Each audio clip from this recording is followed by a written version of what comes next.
जम्मू कश्मीर में लोकसभा इंतखाबात के पहले मरहले की वोटिंग आज हो रही है। उधमपुर कॉन्स्टिट्यूंसी में आज वोटिंग का सिलसिला चल रहा है।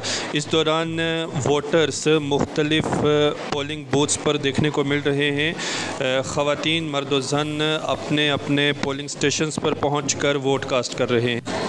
उधमपुर इंतखाबी कॉन्स्टिट्यूंसी में डॉक्टर जतिंदर सिंह और लाल सिंह भी मैदान में हैं और इस वक्त लोग जोश और जज्बे के साथ उधमपुर कॉन्स्टिट्यूंसी में वोट कास्ट कर रहे हैं।